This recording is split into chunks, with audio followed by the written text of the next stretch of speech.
Hey guys, it's Kim. Welcome back to another video. Today I'm going to be talking about part 2 of my budgeting series here on YouTube called Budgeting 101. I'll put the link of the first video here in the iCard, but basically the first step is to look at your previous expenses. Today I'm going to be talking about step 2, and that is creating a budget. So if you are in the middle of trying to start budgeting, I would highly recommend you watch this. And then for all of my fellow YouTubers or my subscribers, if you guys already budget and have any tips or advice for other people, please put them in the comments below because I'm sure it would help many people. But other than that, let's go ahead and get started. So in the last video, I ended up making this. So what I did is I highlighted everything into different categories and then I put the totals here. Okay, so now let's go over a fake scenario. This isn't real, but basically what you're going to want to do is you're going to take a look at all your expenses and your income from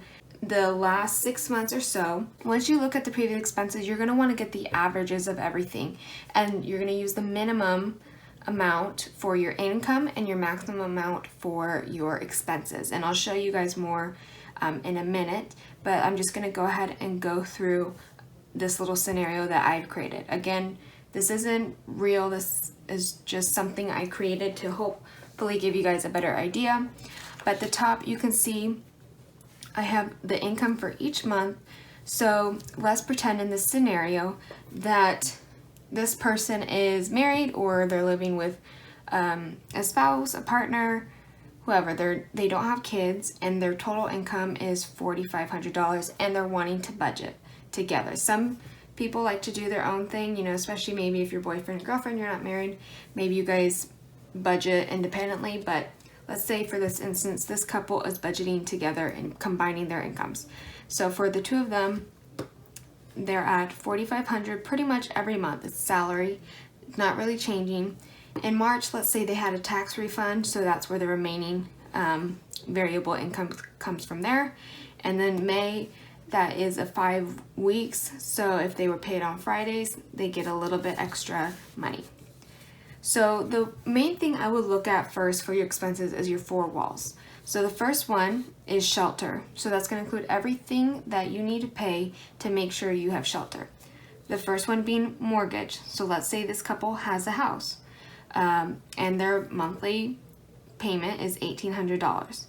Well, if you have mortgage, you're most likely going to have gas. I tried to make this as realistic as possible, but I'm still living with my parents, so I'm not exactly sure how accurate this number is. I tried to make it more expensive in the colder months where maybe you have to use more gas and less gas during the summer when you're not trying to, you know, use the oven and things like that. The next one is water. So water is very common where I live. We use a lot of water during the summer because we're in a warmer area, and so you can see that for the last few months I put the amount as a higher amount. Alright, so moving on to electricity. That's another very important utility that you need to pay in order to have shelter. As you can see too, so we have solar at our house, so we end up paying less during the summer because it absorbs more energy from the sun. Whereas in the cooler months and colder months, we end up paying more. So that's where I kind of based it off of this scenario. And then you have your phone. So this doesn't have to be a landline. A lot of people don't use landlines anymore, but people use phones and they do feel like it is a necessity. But in this scenario, I just put a monthly payment of $75. The next wall is transport, and this is not in order, this is just randomly. So I use a car, so I just put about $100 a month, and then gas ends up being a little bit more expensive in the summer. People are more likely to go out, drive places, so I put that into the scenario. I also have AAA, that's a membership here in the US. I'm not sure how many people are familiar with that, but they help tow your car. They have a lot of discounts. It's just a great membership, honestly. So this would just be your annual membership fee. So I just put $75. You also have maintenance with your car. You can also put in bus passes, fare passes. If you ride the subway, you can put that in instead of maybe gas. So in the maintenance, let's say you had an oil change in January and then in April your brakes go out, so I just put $450. I'm trying to make it realistic as possible and use real life experiences into this, so it's not just one price or one expense set in stone for every month. In reality, each month is going to look different. There's not going to be any months that look the same unless you absolutely have the same amount coming in and the same amount going out to every single expense and not doing anything more or less. Moving on to your next wall, that is clothing. So the first subcategory I put was work. And let's say you put $100 towards your wardrobe, maybe $50 in May for the warmer month. And then shoes, that can be like personal too. It doesn't have to be for work. I just put that in a separate category because shoes can be costly by itself. And then personal, so let's say in January you ended up getting a new top or a couple tops, and then in June with the warmer months you also splurged a little bit and got some good deals. Your last wall is food. So I have two subcategories for food. That is groceries. I try to make this as realistic as I can. I know groceries are expensive and it depends on what you end up getting. If you get healthier items, more likely to be more expensive, whereas if you have more junk, that's gonna be less expensive. So I try to vary it with like maybe holidays, maybe New Year's, you host a party and so you're spending a little bit more on groceries. And then June, you have maybe a birthday or something and you end up wanting to cook out, maybe there's a holiday. And then you have takeout. I definitely, if you are like me and like to go out every now and then, whether it's fast food or sitting in a restaurant, I would definitely recommend to include that in your food category because, like I said, if you really enjoy going out and you eliminate that altogether, I feel like you're going to be more likely to maybe go out of your budget for groceries. So I would recommend that. Of course, with COVID situation, that changes things right now, but this was, let's say, like pre-COVID. So then you have other expenses. So I'm gonna move this up just a little bit. So you have medical. Usually, if you're the average healthy person, you may have a random, maybe urgent care visit or a doctor's visit. If you are sick, you may have coverage on that. You may have a small copay, or you may have a bigger copay. For me, I have a copay about every other month, and then I get lab testing quite a bit. I get imaging testing quite a bit. So my bills or my monthly expenses on medical is way more than this, but I try to make it for the average person.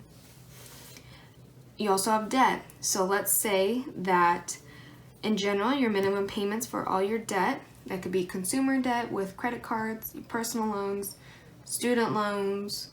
Let's say the minimum payment to pay that off is $500 each month, and then let's say with the $600 you have a little bit more to put aside, so you put $800 towards your debt payoff. You also have subscriptions. So let's say you have Netflix, you have Amazon, you may have Hulu. Let's say that is equivalent to $75 each month. And then you have personal. So this could be like allowance. So the reason I feel you should have a personal expense category or a personal allowance is because if you don't budget a little bit each month to get things that you want, whether it's to go to the movies or go to a concert or get clothes. I know we had a category already for clothes, or you wanted to get some new home decor for the holidays, or you just wanted to get something that you see. If you don't create an allowance for you, you're gonna go way out of that. I know with COVID, a lot of people have gone crazy with online shopping, and it's really easy, especially with Amazon Prime. And so I feel like if you give yourself a reasonable allowance, then you're less likely to overspend in those categories. So in this instance, it'd be about $50 per person. Then you also have pets. So let's say the average monthly expense is $100 for your pets, and then in April you have your registration fee and you need to get some shots for them, so it's going to cost a little bit more. Then you also have the gym. So I put January, that's a common month for people to sign up, so you may have your annual fee, and then you also have your monthly payment. So the rest of the months is just the typical $20 monthly payment. And then you have gifts. So let's say in February you kind of want to do a little something with you and your significant other, so you spend a little bit more. Maybe there's a birthday in March, and maybe you want to get something for Memorial Day and another birthday. So that's what I did for that category. And then you have sinking funds. So I didn't go into specifics because sinking funds can vary per person, but let's say their total was $400 each month, and then because of the tax refund in March, it became $500. The last one is savings. So let's say this couple has been wanting to put $300 every month towards their savings. So that means this is the total spent each month. So with an income of $45 in January, they spent $43.40. That left a remaining $160 in February. And don't mind the crookedness, I'm really sorry. I tried to make it as straight as possible, but I was kind of going fast. So in February, they had $4,500 come in, and they spent $42.40. That left a remaining of $260. In March, they had $6,000 with their salary and their tax refund, so they had a total of $4,795 in expenses and a remaining amount of $1,205.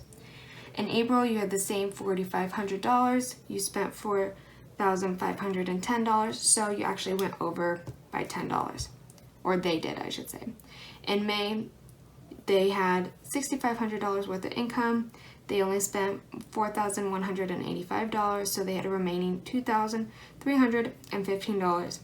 And then lastly, in June, they had $4,500 and they spent $4,370, which leaves them a remaining of $130. So this is what you want to look at. You want to see what your typical monthly expenses are.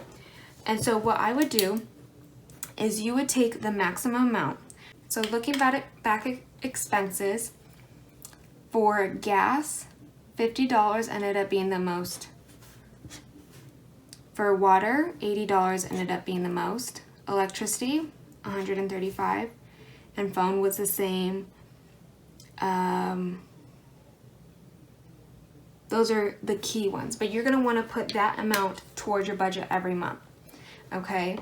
So now that you gathered all the totals, you're going to take the highest amount towards each expense if they're not the fixed rate, and you're going to put that as your budget.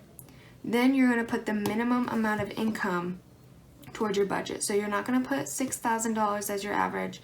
You're going to put $4,500. Okay, and then you may see that you're over, and this just gets a better idea of how much you should be spending each month. Some people, they see the money available in their account and they think it's available to use for whatever they want. And the key is you need to know how much to set aside for everything. And then if you have money left over, say you have extra income, then you could prioritize that into other categories. So hopefully that has helped. I will be doing part 3 fairly soon, and that will be going over how to eliminate unnecessary expenses, maybe lower or decrease them if you can't get rid of it altogether. And I will show you different categories that you can do that and how that changes things.